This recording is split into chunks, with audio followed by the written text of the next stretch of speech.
orange juice. It's like everything you've ever known that's good for you. It's fabulously freaky.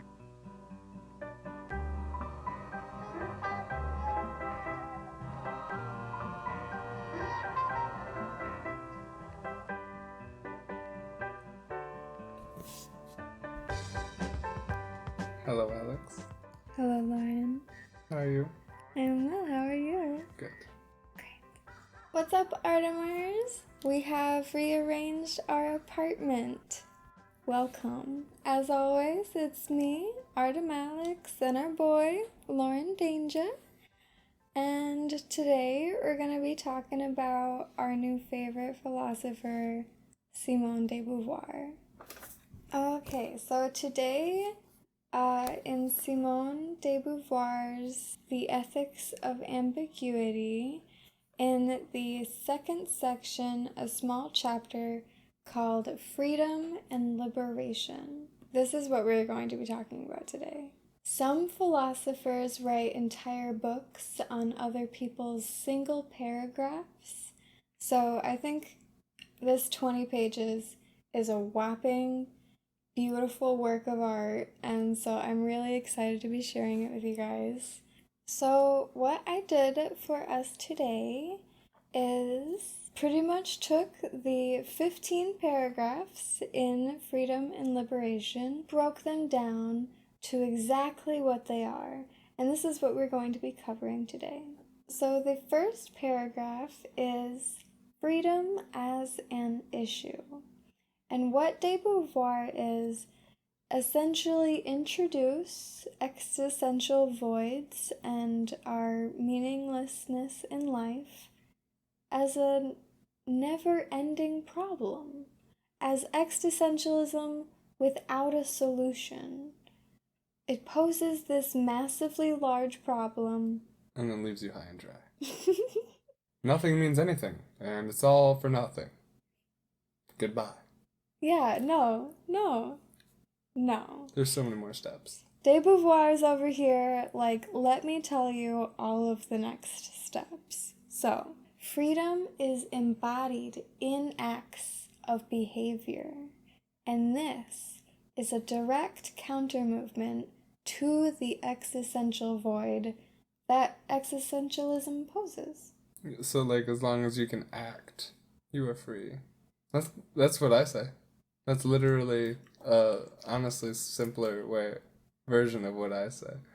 I say that the meaning of life is give your own meaning to your own life and then to act upon that. Like, if you just want to watch TV and play video games and work at Subway, that is the meaning of your life. If that's what you authentically choose, according to Heidegger. The next paragraph is called, I call it, Freedom as a Possibility. In this, she takes from Nietzsche the will to power and calls it the will to freedom. Although I don't think this is hers, she puts it in quotations. But this is the solution. So exactly what Lauren and I just said. It's like, if you can will your own freedom, that is you avoiding the existential dread. She also says that this expands into science, techniques, art, and philosophy. Expands our existence. Yeah. Hey, happy boy! He's so freaking cute. So, with this, the next paragraph is positive action with art. So the paragraph after this, it really takes a turn because it's, instead of this long. But what I call it is positive action as art. Yeah, what de Beauvoir kind of concedes is that science and techniques both have their own sort of rigid rules that they follow. What are Technics? Technics is also, I think, was a toy that was like Legos, but different. But what techniques are is the sort of inventions, and to de Beauvoir, these are the ones that attempt to save time And I believe what she means is, like, generally. Like coffee machine? Like, coffee machines are pretty much out to save time.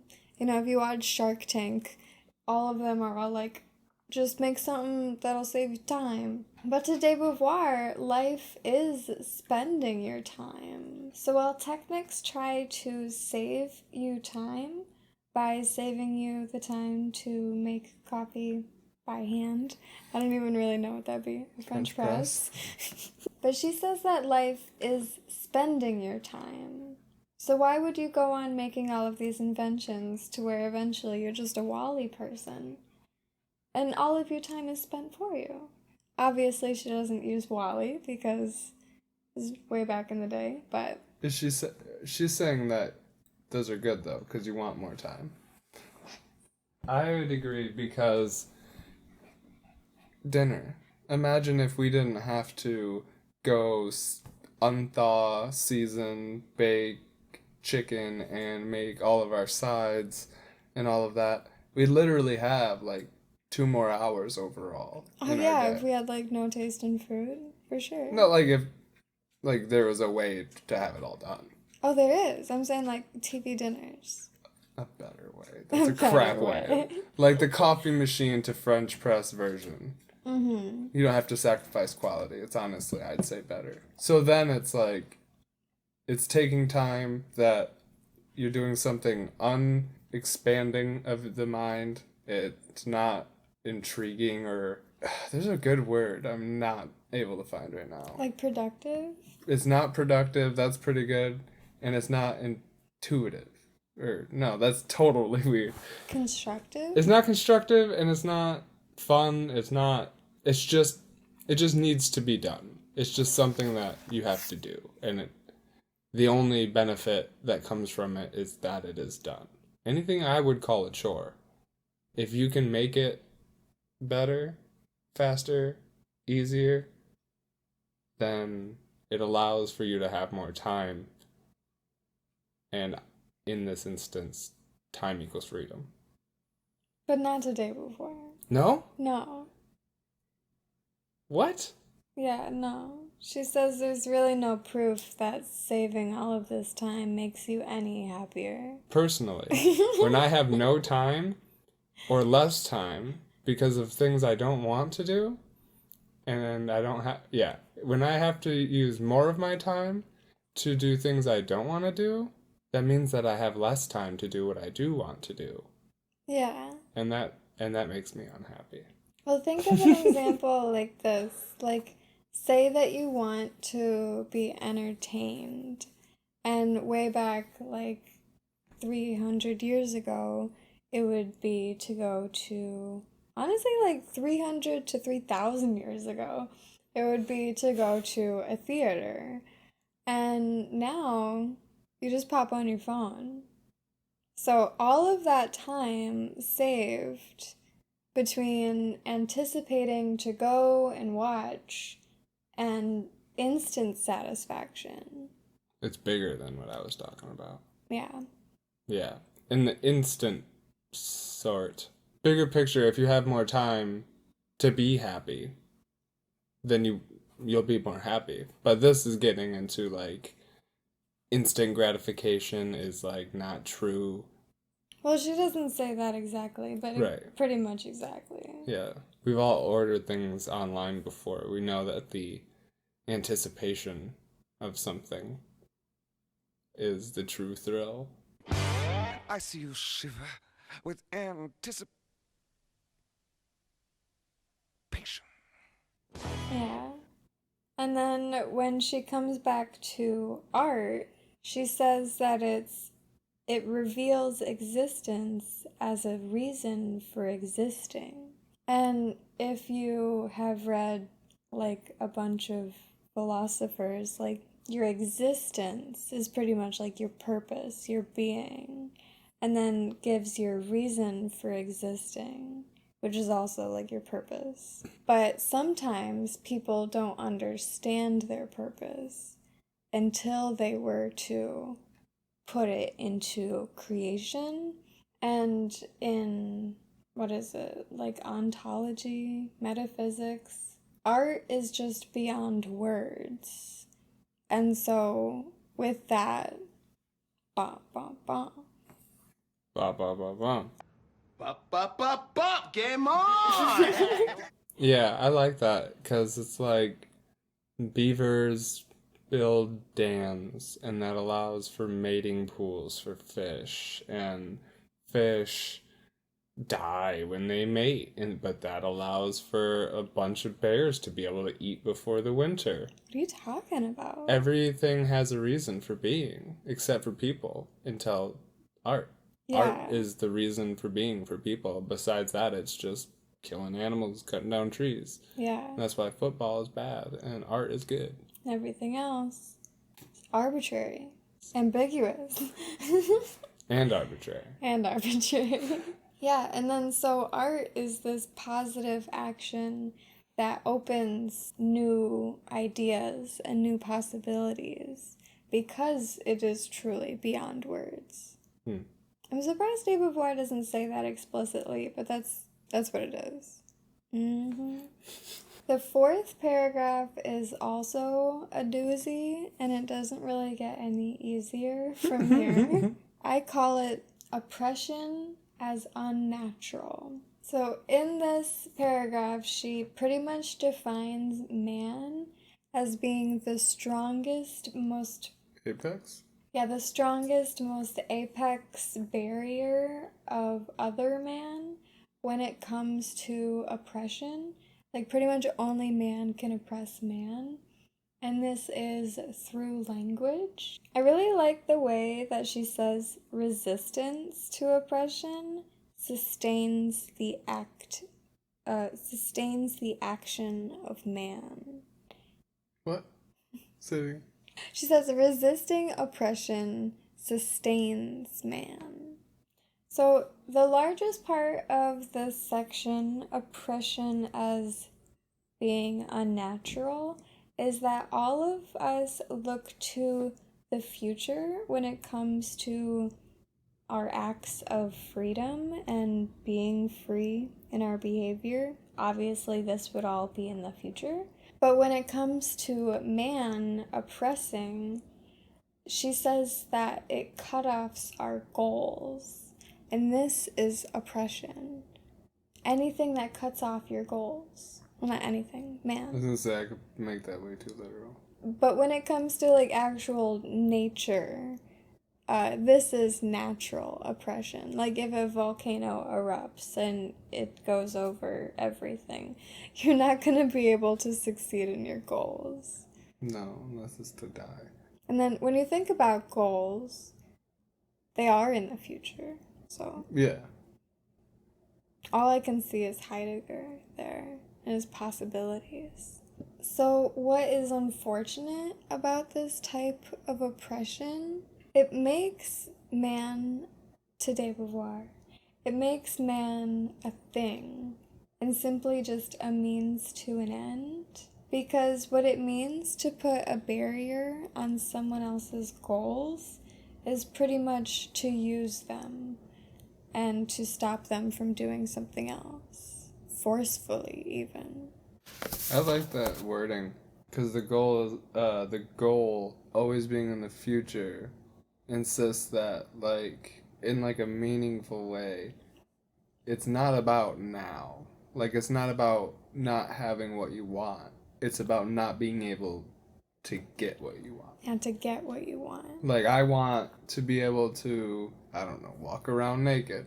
There's things I can do for that to happen. I can move somewhere where there's a nudity colony. Those exist. There are neighborhoods where they're nude. And I just have to save up money to get a house. I'm totally free to do that, and I can move over there and move in. Yeah. Completely allowed. No barrier. No barrier. It seems insane. You want to walk around naked all the time? Well, there's actually courses of action you can do to do that. Yeah, and so, like, when planning for the future, I feel like I keep twisting my hair. I never have it down. But when planning for the future, this requires other people.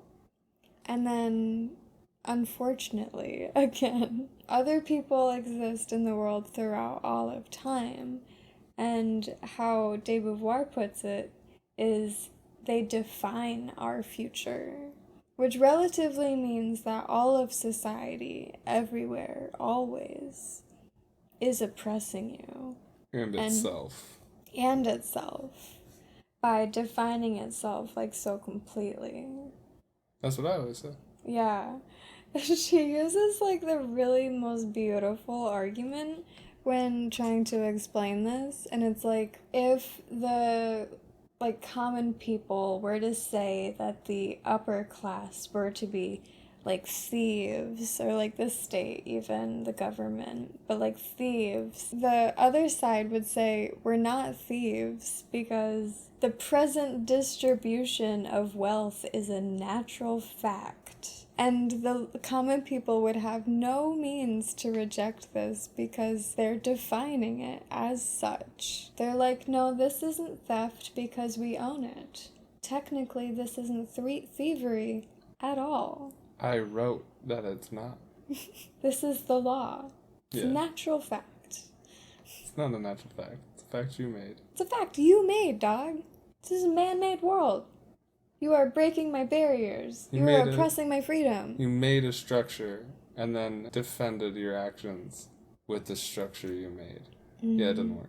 It doesn't work. It doesn't work. It's just words. It's just language. And that's every government probably. That's why I've always said everything is a case-by-case scenario. Forever and always, no matter what. Everything is always a case-by-case scenario. No two car accidents are the same. No two burglaries are the same, and they should all be dealt individually. And that's why art is so beautiful, because, like, if it's not a print, like, no one painting or no two paintings can ever be the same. Even if you get two portrait artists, the same picture, it'll be different. It'll be 100% different. Different HD paintings. Yeah. Of the same picture. Yeah. So here is where she introduces pretty much like the thesis of the whole argument, which is like, we need to surpass everything that's ever happened because it's all been so defined by man. And just because you think all art is original or unoriginal or whatever, it's not. It will be surpassed. Everything can be surpassed, you know. Just because language defines anything as such doesn't mean anything. Because language was defined such by humans. Easy peasy. Yeah, as building a castle on shifting sands. Who is that? I don't know. I think it's like in The Art of War or something. No, I heard it in Balls of Fury. Balls of Fury? It's amazing. Yeah, it's actually, no, it's a saying though. It means like, you're stupid as shit. You build a whole castle on shifting sands, it'll crumble from underneath. Yeah. And so it's like, we build all of this off ideas.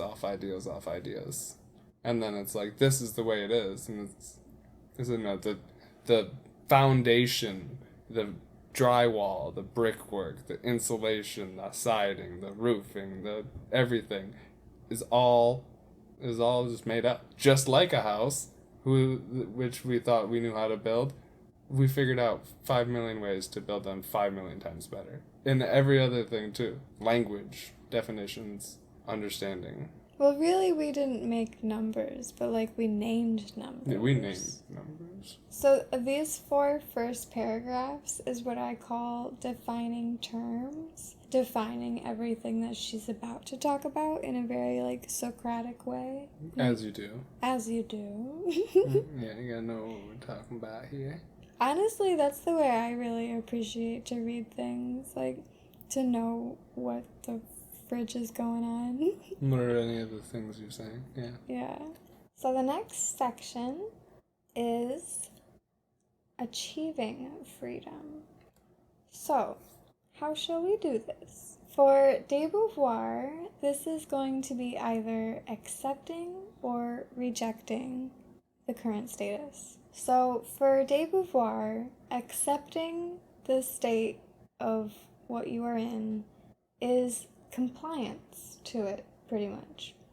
And unfortunately, this is as close to as tyranny as you can get. So to allow tyranny is as bad as being tyrannical.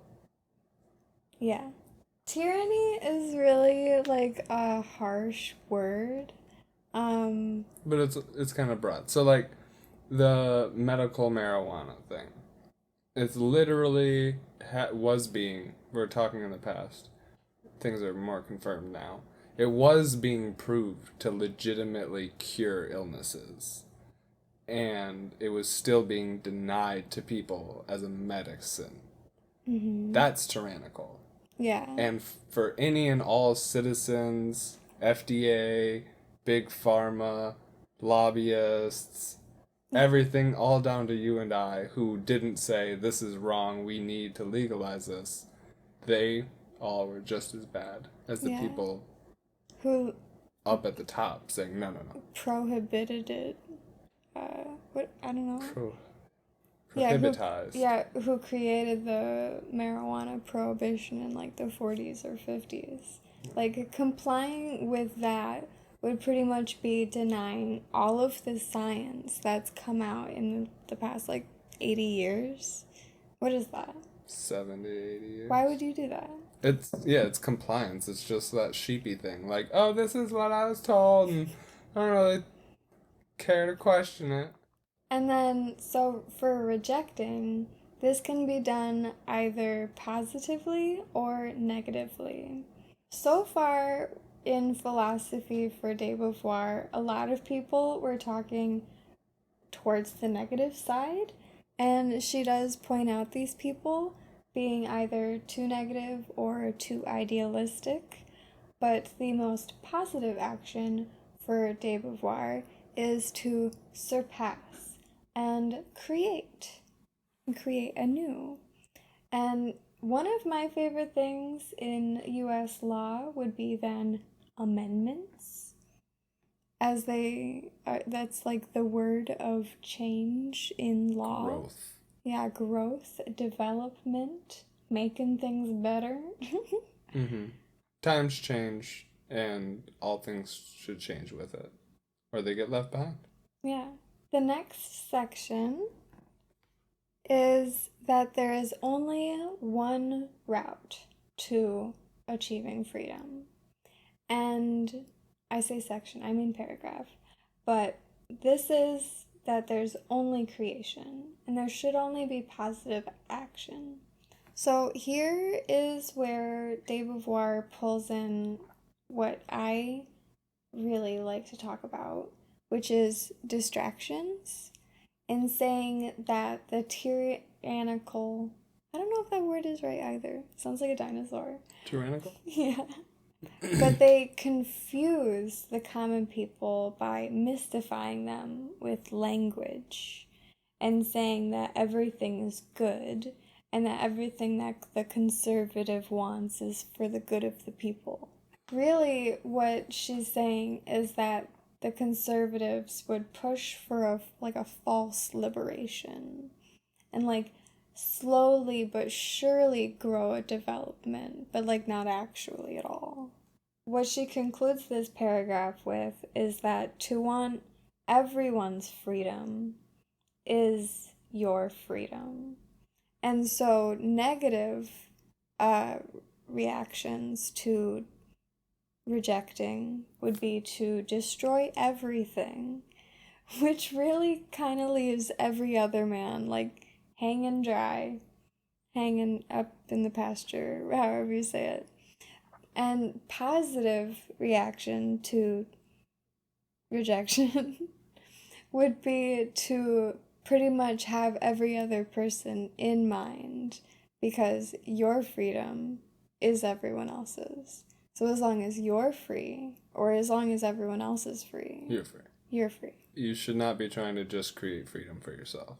That's the problem with the elite. I'm going to speak biasedly and unfactually, possibly. But they have enough freedom to create pure freedom for everyone. But they wouldn't be as free as they are now. And it also isn't beneficial to them for us to be free. No. Yeah, they want to like keep us in line. But to de Beauvoir, it's like pretty much the golden rule. It's like, don't harm other people as you would want to be harmed, and don't place barriers on other people where you wouldn't want barriers to be placed. Yeah. I can't think of like a single example. Honestly, or let me say something, maybe it'll even help you. But it reminds me a lot of like, this is a specific example. You should find something applicable. At a workplace I've had, any raise that even a most amazing worker would get would be like 25-30 cents for like your year review raise, which most places do a cost of living raise every year of 25 cents. So that's really what that was. And then you would complain to your boss, like, this, I did really good all year. You could attest to that. I deserve like $1 raise. I deserve a better raise. And then they would say to you, well, I didn't get that great of a raise. And so it's kind of like the acceptance is tyranny. And it's like putting barriers where you wouldn't want barriers when you have the ability not to put, like, that boss, through other talkings in this specific example, he was able to get you more raises if you really deserved it. He would be like, come back to me tomorrow and we'll talk about some stuff. And like for me, I got like $1.50 raise one time, and then like the next year it was like $1 on top of the other raise. And that just goes to show that barrier didn't have to be there, but because it can be, he did. Like people are compliant. Yeah, complying with his own poor raise and continuing. It's like the poop rolls downhill with barriers. Yeah, yeah. Don't put barriers on people because you have barriers on you. You don't like that. It's like, that's what I always say. It's like, oh, I don't like, why do we do this? Or why is this happening? I hate it. And then someone would say, everyone hates it. And it's like, okay, then why are we doing it? Everyone here hates it. Why are we doing it? Yeah, it's such a perfect example. So to tie this all back to the existentialism and avoiding existential dread with creating surpassing via art, Simone de Beauvoir offers a really beautiful example from the Mores. I'm not sure who they are. I've never heard of them. But it's a folktale that says, don't wake the sleeper to wake him to unhappiness. And this is pretty much like the whole worry about existentialism. Like, what's the point of it if you're going to enlighten everyone? To just pretty much say that life is meaningless. That's awful. Why would you educate people if the lesson destroys their entire life? Yeah. And like that's why I love philosophers like Nietzsche, who's like, no, you don't stop at nihilism. There's a lot more, many steps past that. She tied this example in with like wanting everyone's freedom. It's oppressive to like, first of all, put people there, and then allow people to stay in a nihilistic mindset. Because even I've talked to the smartest people in the world and the dumbest people in the world. And even the dumbest people in the world are like, yeah, man, there's kind of no point to the world. And like, on my good days, I can just smile and it's beautiful and accept that. But on my bad days, there's no freaking point, and it's just suffering. But no, we have to change everything so that it's not pointless. Watch Snowpiercer. Oh my gosh, watch Snowpiercer. So when good. we'll just be very vague and then we'll be fine. When you have no hope and no reason to try, all is naught and you're waiting to die. And when you are sitting cushy, you got a really easy thing to do, and the only reason you're the one doing it is because you know how to do it, and it take you 5 freaking minutes to tell somebody else how to do it. You know all of the things. You know that life is worth living. You know the ups and downs. You know, and you don't want to change it, because there's only so many seats at the top. And once you're at the top, you'll always lie to everyone underneath you that you're all struggling, that you're all sacrificing, but you'll never know what they're sacrificing. No. You'll never know.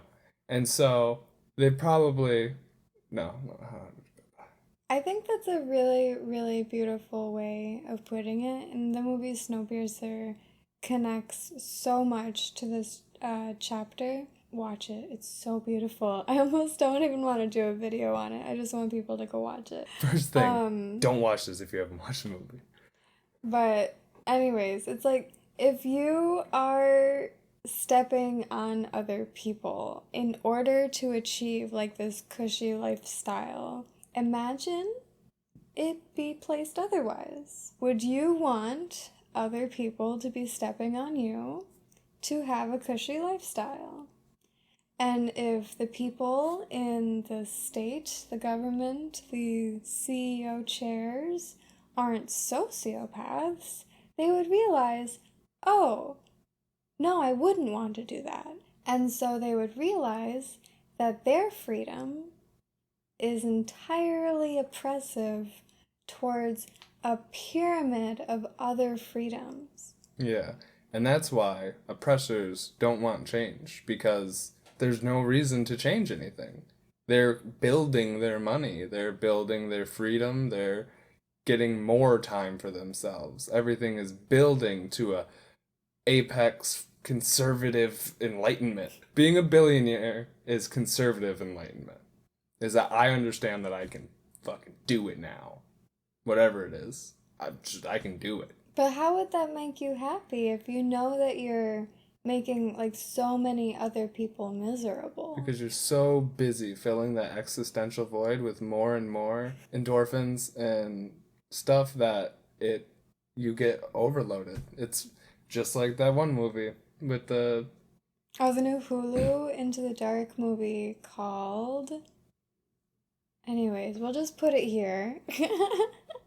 That movie is also philosophically beautiful. Oh my gosh. Saw the ending coming a mile away, but that's all movies. In that movie, they had to keep doing more and more exciting things. Yeah, the super rich people. To keep themselves entertained. And it's, mostly in movies, but movies reflect life, are the rich people don't go bowling. They go golfing. Yeah. It's because you go to a really nice golf place where they have caddies and... Oh, you can hang out with all your rich friends. And smoke cigars. Show off how rich you are. Exactly. You can't show off how rich you are even if you have the nicest bowling ball, gloves, shoes, and shorts in the world. And you're also in a place where... I mean, if rich people started like bowling, you would have elite bowling places, and then they would be bowling, but you have elite golfing. That's why they like golfing. Would be exclusive to only rich people. Yeah, and there aren't, so that's why they are not. Yeah, it's really crazy, but it's like, if you can imagine an existential philosopher being, A, a woman, but B, highly sympathetic and empathetic towards like the everyday person, you put yourself in their shoes. And if you want freedom for yourself, this would require no pyramid of oppression. It would require an equal playing ground, equality, I think that's why, like, her being a woman and one of the first female philosophers that I've ever read, I think that's one of her greatest additions, even though, like, it's almost a complete retelling of the natural law and the golden rule. It surpasses it, She surpasses it, of course. You add to add. it. Yeah, she didn't really have to fix much, but we were talking about, empathy and freedom. She says it well, and you said it. But your freedom is the freedom of everyone, or should be. And you should desire the freedom you desire for yourself, for everyone. And it just reminded me of when I was angsty teenager and had depression and was very selfish. I was just completely selfish. I hadn't learned empathy. But because I wanted to be alone, and I wanted to have everything, and I wanted to be able to do whatever I wanted. And I'm fairly certain all of the elite would love for that. Oh, yeah. Everyone's gone. There's nothing in my way. I can do whatever I want. That has been everything I've been working for my whole life. Unless they only find satisfaction in their numbers going up. Like money. Like they Like, literally can't think past money. These false values they've placed onto false values. That's the only reason that we're not all dead. You know that, right? What? That they've still stuck on money. And that's why I call it the conservative enlightenment. Because that's the end of it. Is money. We figured it out. And so to have no people, there's no power. So they don't desire that. And if they did, look how much they are able to attain their goals due to their freedom. It's almost like we have to dip out. They'll realize they need us so much. And then we'll be like, okay, but now you change. But now that I'm saying that out loud, that's like a union strike. A planetary strike. We need a US strike, at least, for sure. Yeah, just everybody. Quit your jobs. Take up arms. Don't leave your house. But you can't just not pay your taxes, because realistically, the majority of that goes back into the communities. Yeah, but the real problem is that they don't actually allocate tax payments to where they're supposed to go, and that's why we all say we need to be taxed more, but we're taxed too much, but the roads are shit. I want to talk about the rest of this chapter, but we'll have to do it in a later video. But if you get down to the very last freaking paragraph, she's all like, I understand this is very complicated. And recreating the whole world would be very hard. And it's like, yeah, so hard. But it's what I've devoted my life to, so. To respond to your giving her, to your conclusion of her conclusion, many things that need to be done are hard. And there's no reason not to do them. No. No one would be anywhere that they are today worth bragging about if they didn't do hard things. And if you ask me, surpassing what exists and looking to the future for what doesn't could be really fun. I mean, yeah, as soon as we get the people who don't want growth and change out of the way and stop fighting us, it'll be a fun process. Yeah. It'll be, hey, how do we make our lives better, everybody? I don't know, but we're gonna find out. I got money over here. I feel like we're gonna be like beta testing laws and everything. It'll be a good time. But yeah, I think this is an awesome place to end. This was 6 out of the 15 paragraphs in Freedom and Liberation. But there's so much there, and it really compiles her entire argument. The rest is pretty much details, and where she goes into how it concerns politics, ethics, language, more about the solution, a little bit more on language. That book is called The Ethics of Ambiguity. A lot of it is about language. And then Reject Oppression. It's really, really great. I'd love to talk about it, but I'm writing an entire senior thesis project about it, so we might do that. I don't know. Leave a comment and let me know what you think. Would you like to say anything? Reject oppression. Reject oppression. Seek freedom and destroy barriers and don't allow for any new ones. Reject oppression. All right. Ooh, my saying. The world has enough rules. Don't make any that don't need to be there.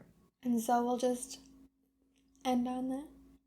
Alright, thank you so much if you've gotten all the way to the end of this video. It was wonderful having you. Be sure to like, comment, subscribe. Honestly, I love to read your guys' thoughts, and I will have way more time to comment back. So yeah, thank you, and I love you! For one of these days